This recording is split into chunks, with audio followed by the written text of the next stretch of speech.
have passion for it, right? And there's some people that either are artists or athletes that really don't enjoy it. They don't have any passion for it.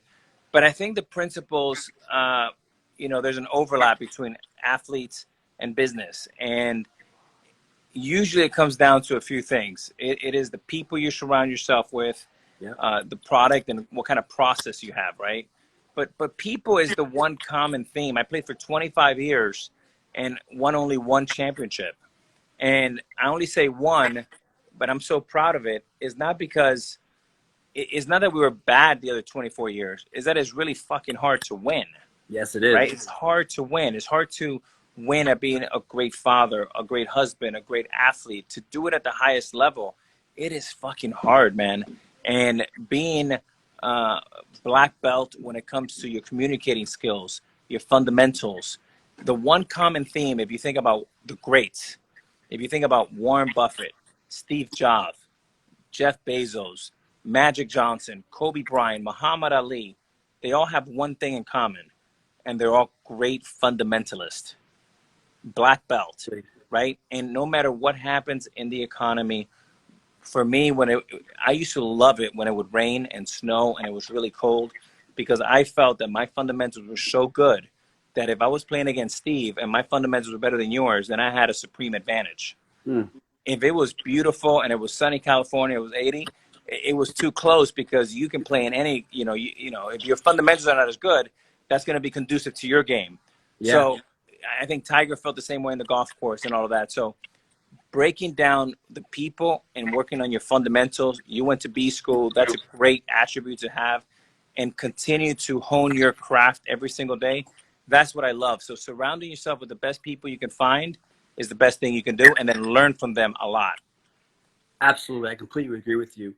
What about, I just want to talk about some of your business ventures, because I know about so many of them.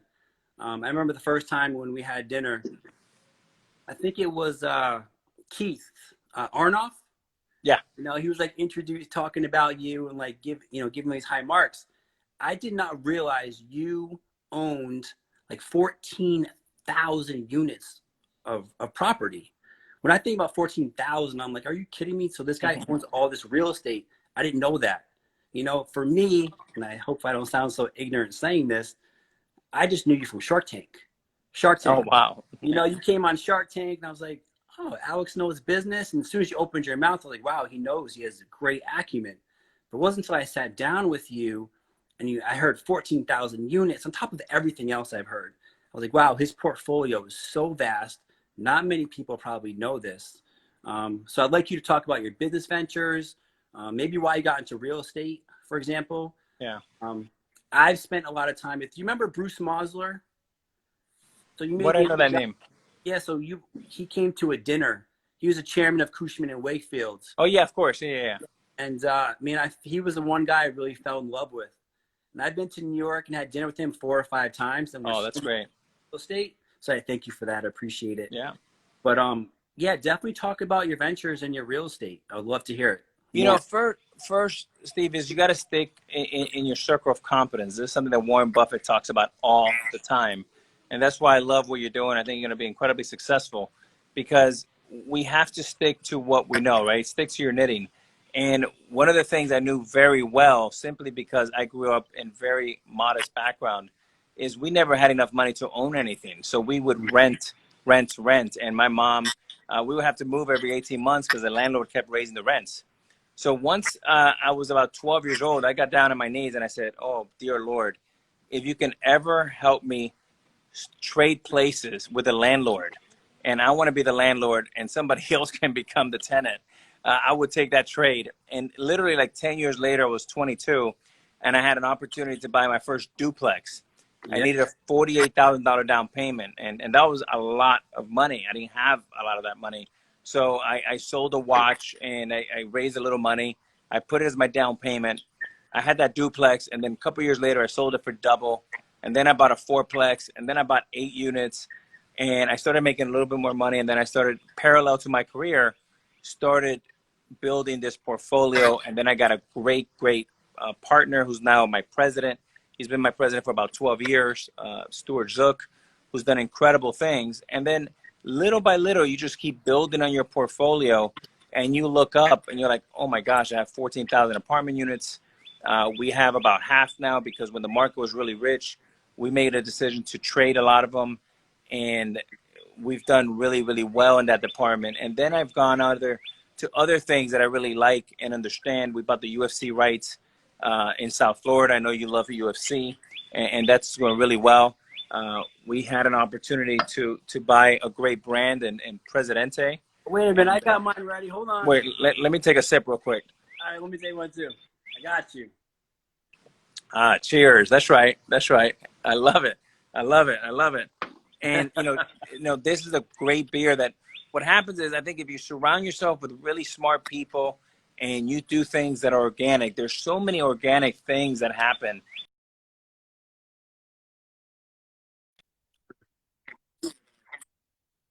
But an investment is an opportunity, and there should be excitement around it.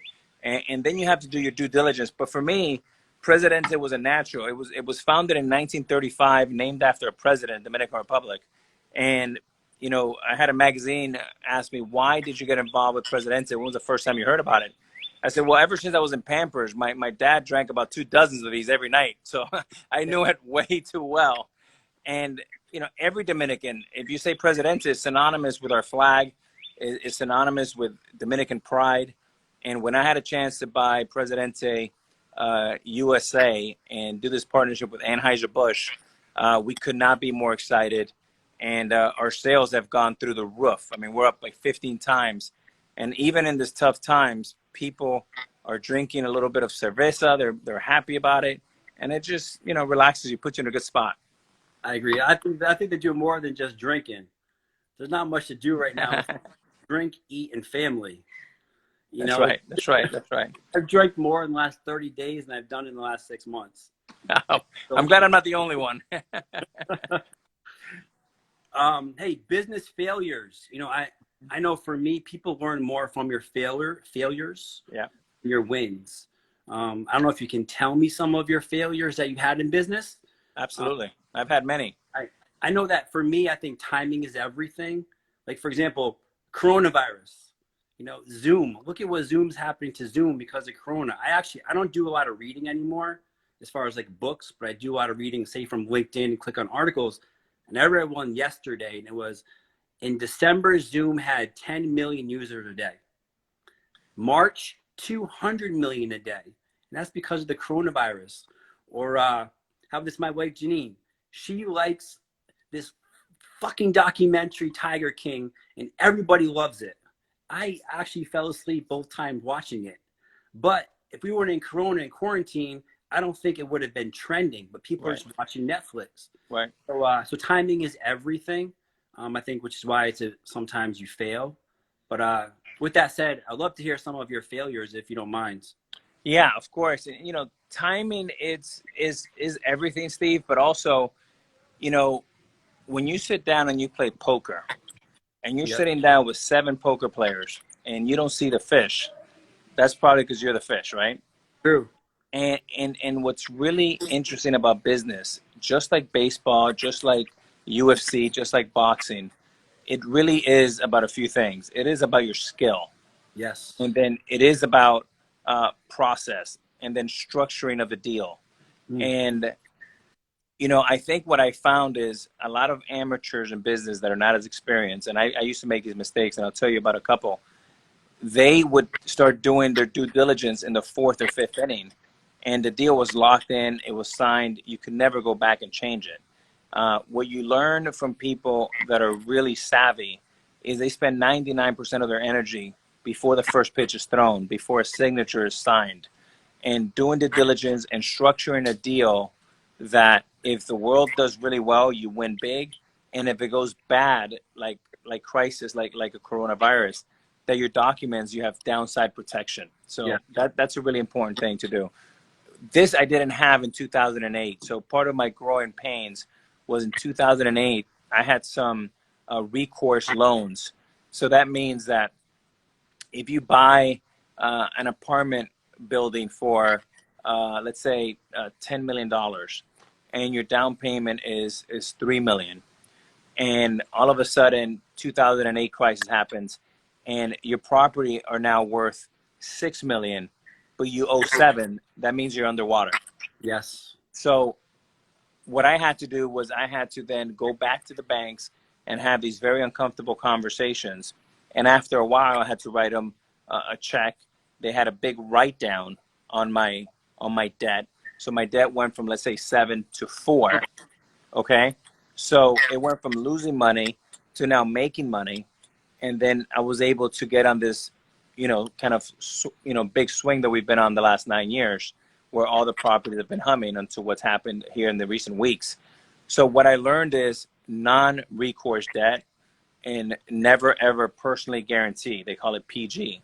Okay. Because more people have lost their fortunes by personally guaranteeing.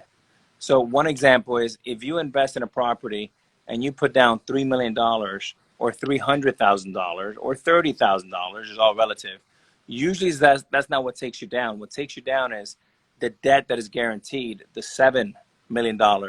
If you're on the hook for that, then they come after you. So for all of the people listening, really structuring is very important, and there's non-recourse debt out there.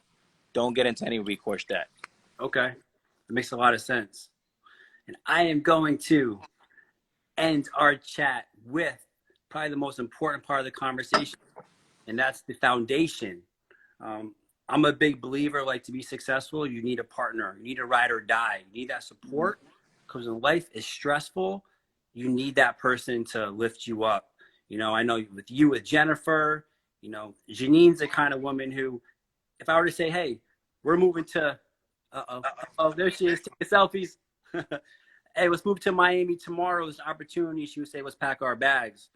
I have, Shane Mosley has, his fiance Trista always has his back, and Michael Hearn with Mona, they're like inseparable at the gym at 4 a.m.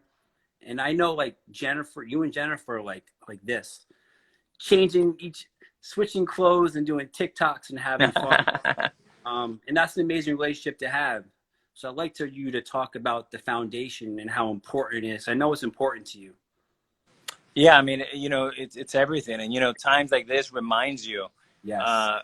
In a world that we don't need a reminder, right? But when it comes down to it, it's all about your family. It's all about, your wife, your partner, your kids. And that's the foundation of everything. Without that, without family, without health, you don't have anything. And I think for me, it's been an incredible blessing to be able to be home with my family, really double down on love and hugging my girls and hugging my partner and loving that, because with a strong foundation and a healthy mind and a healthy spirit and good positive thoughts, you, me, everyone listening here, we're going to be better after Corona than we were before. We have to believe it. And that's the same things we want to pass on to our kids right there, our little ones, and our wife, and everyone who's listening. But absolutely, thank you so much for having me. There's the family. Hi, Jay, what's happening? How what's are happening? You? We're good. We're here. There's Jen. Say hi, Jen. Hi, Jen. So all good. Good. Good to see you. Hey, I need you to do one sound bite. I need you to say, "What's up, IG?" What's up? What? What's up, IG? What's up, IG? What's up, IG? There we go. Hey, thanks for taking the time to chat with me. I really appreciate it. Anytime. Keep it going, and good luck to you guys. You too, man. Thank you. Talk soon. No. Hey, buddy.